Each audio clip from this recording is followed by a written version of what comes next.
Bueno, en esta etapa vamos a explicar para segundo y para tercero tanto el concepto de ser biopsicosocial como el concepto de salud según la OMS. Como yo les había comentado en clase, tanto para segundo como para tercer año, estos dos conceptos son un hilo transversal, conductor de los programas de ciencias biológicas, dado que nosotros nos enfocamos al estudio de los seres vivos y a su vez nos reforzamos en los aspectos relativos a la salud. Cada vez que tenemos que hablar de alguna enfermedad, nosotros preferimos informarnos para luego hablar de acciones de prevención y de promoción para saber cómo cuidarnos. Bueno, empecemos con el ser biopsicosocial. He sabido que nosotros en biología generalmente nos centramos en el cuerpo humano, sobre todo en segundo año, en tercero. Pero es importante destacar que el ser humano no está formado específicamente por un componente físico, el cuerpo en sí, sino que es considerado un ser biopsicosocial. ¿A qué vamos con esto? Que el ser humano, para ser interpretado en su totalidad, tenemos que considerar tres aspectos al menos. Otras bibliografías hablan de más aspectos. Pero hay un aspecto biológico, justamente el cuerpo, quedamos en segundo, básicamente la anatomía y fisiología humana, a nivel de segundo del ciclo básico.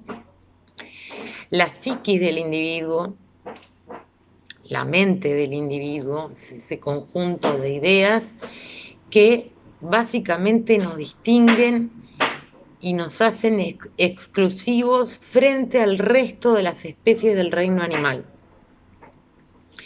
Nosotros con nuestra psiquis tenemos la capacidad de planificar, de ordenar, de estudiar, de hablar, básicamente también con ayuda de nuestros órganos, ¿no?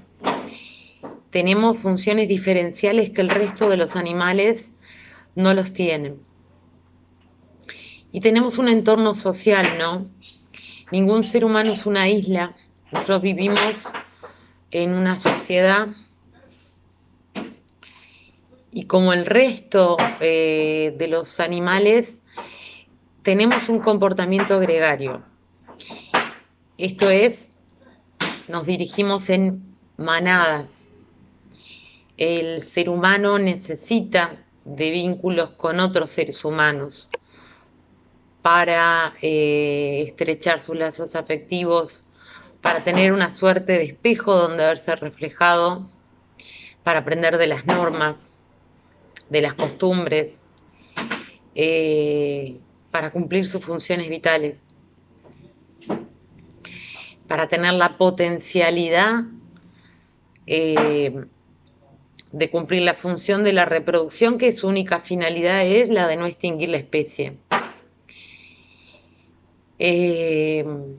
Entonces tenemos un componente biológico, el cuerpo, un componente psíquico, que es la mente y toda nuestra actividad mental y un entorno social. Nosotros, para entender al ser humano, tenemos que incorporar esos tres aspectos, ¿no?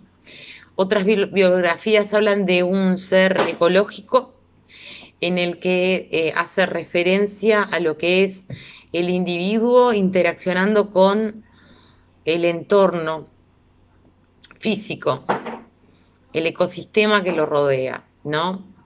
Es un intercambio permanente de materia y energía. Y hasta habla de un ser que tiene un componente sexual, ¿no? Somos seres sexuados y tenemos nuestra afectividad. Entonces, en el campo ustedes verán de los referentes de educación sexual, a veces en biología de tercero, verán que la sexualidad es un concepto mucho más amplio del que parece, que va más allá del sexo y del género. Bueno, y respecto de esto, en base a esto que tenemos que considerar y nunca olvidarnos en los programas de biología, es que abordamos el concepto de salud. A nosotros en biología nos gusta hablar un poco de la historia de la ciencia, bastante, y tenemos que recordar cómo surgió este concepto de salud.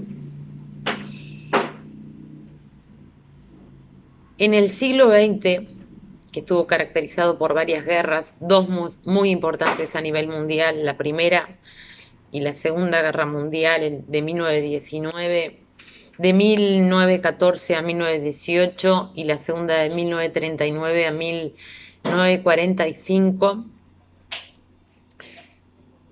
las familias quedaron devastadas. Mujeres que no tenían ni voz ni voto, no trabajaban, quedaron sin sus esposos, sin sus sustentos económicos, quedaron sin hijos, quedaron con serios problemas económicos. Y en aquel momento, en el entorno de 1945-46, para la Organización Mundial de la Salud, gozar de salud era no estar enfermo, no tener enfermedades. Cuando hacía esta referencia a la OMS, hablaba específicamente de las enfermedades del cuerpo. Es decir, bueno, fue a la guerra, perdió una pierna, agarró neumonía, lo que fuera, sin considerar los aspectos psíquicos de la persona y sociales. A partir de allí fue evolucionando el concepto de salud. El campo de la psicología fue evolucionando también y se dio cuenta que el individuo es mucho más que una parte física. Entonces es así que ha derivado este concepto de salud como exactamente lo dice la OMS hoy en día. Es el completo estado de bienestar físico, mental y social, y no solamente la ausencia de las enfermedades. Adhiero a esto que Salleras en el año 85 añadió, que es ese completo estado de bienestar físico, mental y social, y no solamente la ausencia de enfermedades, pero con capacidad de funcionamiento. Cuestión de que le permita al ser humano desempeñarse en todas las áreas de manera óptima. Es decir, puede trabajar, puede relacionarse con sus seres queridos, no está deprimido, puede funcionar en una sociedad en la que estamos inmersos. Yo espero que haya sido claro, y si tienen alguna duda al respecto, que me escriban o me pregunten. Lo voy a subir a la plataforma CREA, lo voy a subir a mi página de YouTube, lo voy a subir al Facebook del grupo. Recuerden que les sirve a todos, pero básicamente segundo 6, Liceo 27, segundo 8, Liceo 8, tercero 7, Liceo 8, les sirve. Disculpen los ruidos, ¿no? Muchas gracias.